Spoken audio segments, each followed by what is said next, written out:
All right, so we're going to do a super quick video on procrastination and goal setting with ADHD, and specifically how it relates to motivation and dopamine. So there's kind of two really important pieces that we need to hold on to right here. Two main ADHD functions. There's uh, the first is working memory. So working memory is what we're able to hold in our mind right now. Not everything we know, not everything that we're capable of understanding, just we're holding right now. For example, I have a lot of mate tea in the kitchen, but in this cup, I only have this amount right now. I know it's cliche, man bun mate. I just happen to be in Argentina right now, and this is right here. But but what the important piece here is uh, is that ADHD folks tend to have lesser working memory than most folks, from neurotypical folks. So when you think about a neurotypical person, usually has about 4 or 5 slots working memory. An ADHD person usually only has 2 slots. So what that means is that a slot would be like you're watching TV, that's 1 slot. You're doing a task on your phone, that's 2. You're listening to a conversation, 3, and you're thinking about this task that you have to do for work, that's 4. ADHD folks, we only have 2. And so managing that and understanding that is essential for both understanding our lives and successfully, and for maintaining motivation over time. We'll get into all that. The other piece, and this is kind of the most important piece here, is understanding our dopamine level. So dopamine, you hear that word, you think about MDMA, you think about drugs and party stuff and all that, and that is real, but that's not what is most important when we think about dopamine. For us, dopamine is like gasoline. It's the reward center of the brain, and it's not just like I'm going to pat you on the head. You're doing a great job. It is essential for moving through the world. It is how our brain tells itself, "You're doing good. Keep doing the thing." And it is almost biologically impossible to do things if you do not have the right amount of dopamine and norepinephrine, another kind of sister brain chemical, moving you forward.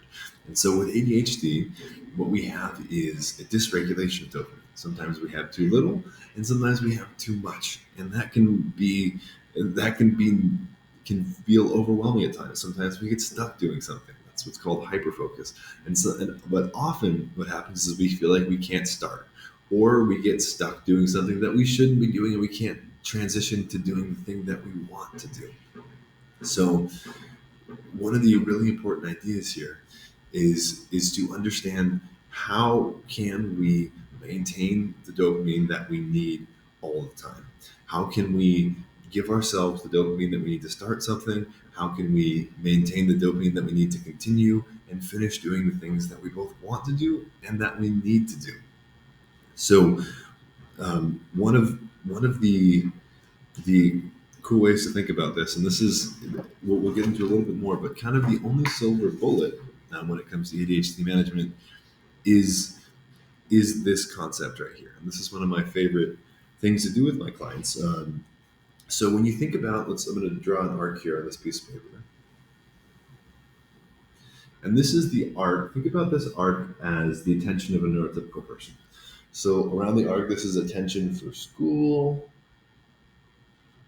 to be attention for work, friends. This is your whole life. This is your ability to pay attention, the dopamine that you have that is created by life. It is somewhat consistent. You're interested in some things, less interested in others, but it is relatively consistent around the top. In the ADHD brain, we have an arc that looks a lot looks a lot like this. It's smaller. We're just genuinely less interested in most things, except there are a few things often, and it's different for everyone, where we are off the charts interested in. So this is when we get to the idea of ADHD being a superpower. It is finding this thing. It's finding this area of thing that gives us so much inspiration, so much interest, so much attention, so much focus that we're able to do really incredible things. This is when we have more capacity for focus, more capacity for efficacy, off even for executive function than most people because we are deeply, deeply invested and interested in this one thing. And that one thing is can be something tangible. Some people are, for example, some people are really interested in India or publishing or being a doctor, but often it is a habit of mind.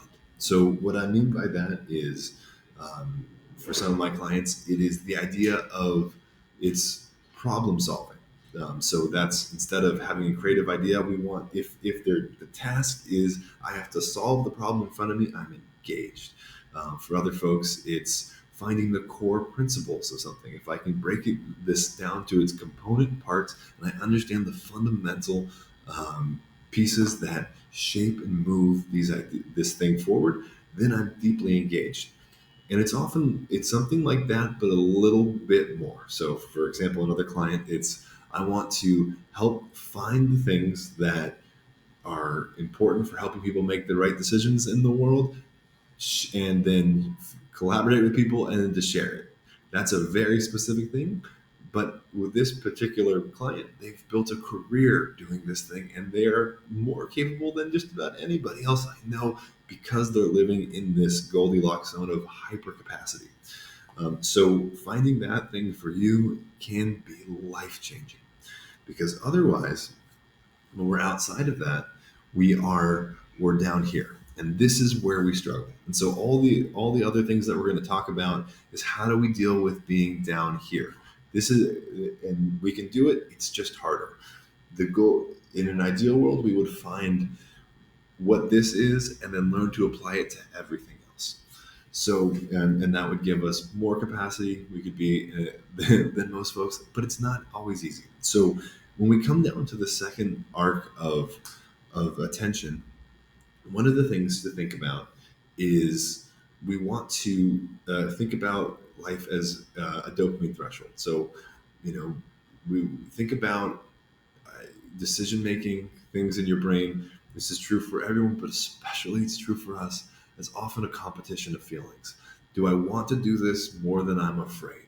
Do I want to? Do I love this more than I'm disgusted by it? For example, would you change a diaper in the abstract? Probably not. Would you do it if it's for your child? Of course, because you love the child more than the diaper is gross. That's so.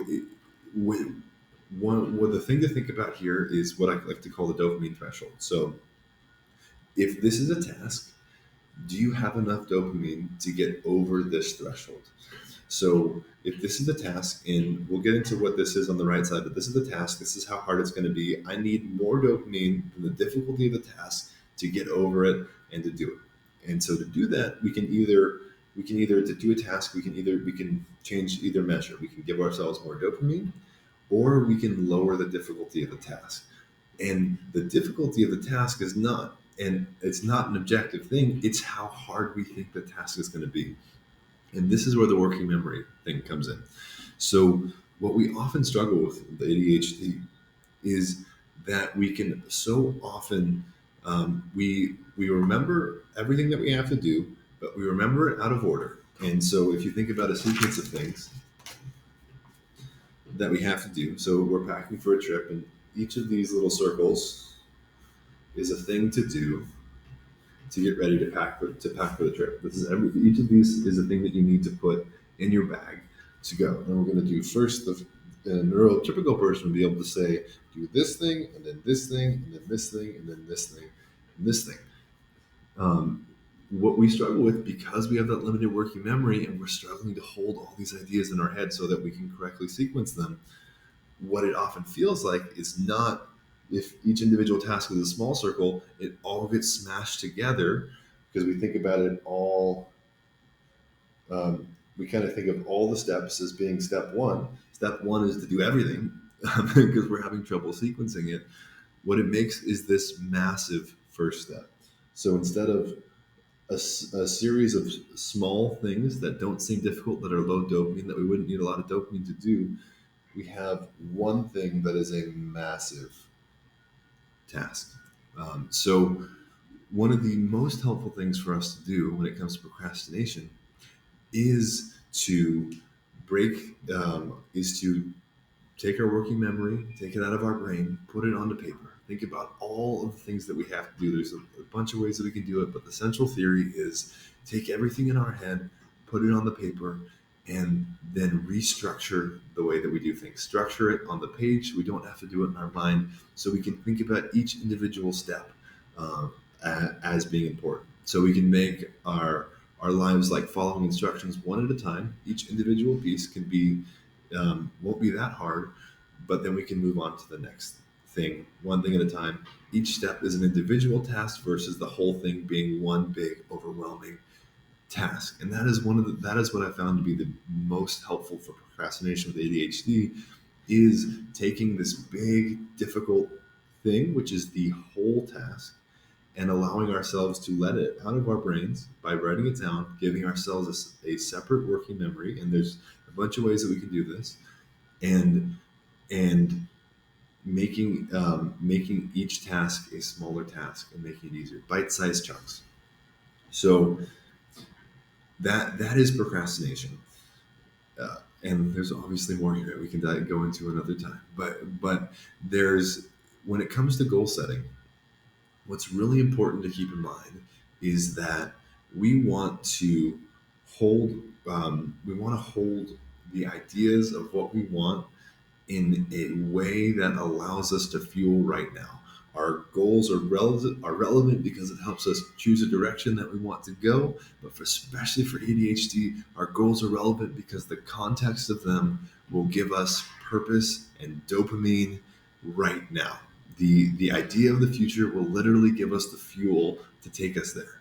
So when we think about goal setting, we want to find goals that are clear, they're not abstract, that they're specific, and that we can visualize, and we can hold onto the idea to the point where we feel something. That the idea of feeling and felt, that felt is currency.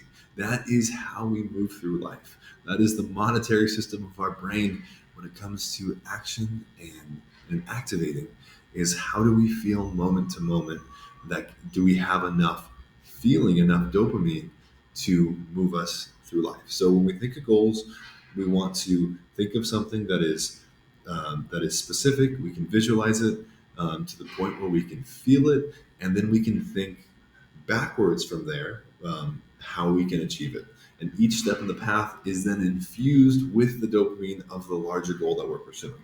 So, for example, if um, I, my girlfriend and I have talked about moving to Greece in a couple of years, and so that is a larger goal. That's something I can visualize, I can research to the point where I can feel it.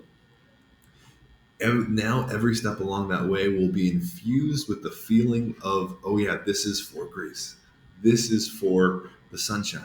Even where it's very cold here right now, and I have to do something that is a boring, whether it's a financial management thing, if I'm thinking about this makes Greece possible, then I'm getting dopamine that is beyond just the immediate task. So that's why goal setting in a felt way can be so important to us.